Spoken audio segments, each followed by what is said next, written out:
Thank you, Chad. As he just mentioned, possible record-breaking temperatures are forecasted for this week. Increased humidity will make it feel like temperatures are reaching the triple digits. As News 18's Perry Apostolakos reports, Franciscan Health Lafayette Dr. David Farman says the increased heat can lead to illnesses that need emergency care. Not a summer goes by without having seen at least a few folks who have what we would typically call heat stroke. With temperatures forecasted to break records this week, Dr. David Farman urges people to respect the heat. He says the Midwest is especially at risk because the temperature changes here can be so drastic. It takes about 2 days for our bodies to adjust to a sudden onset of hot and humid weather.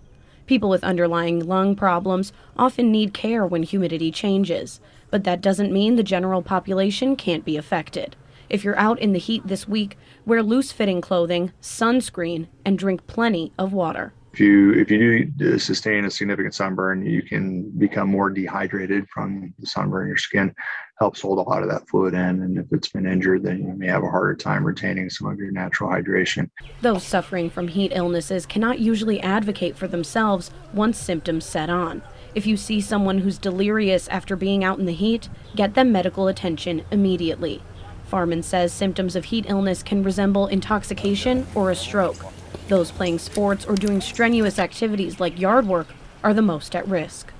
And so if you do start to experience anything that just doesn't seem quite right, whether it be a visual change, feel a little wobbly, feel like you might be needing to sit down or you're feeling lightheaded, listen to your symptoms and find a cool area. If heat illness goes untreated, the consequences are serious.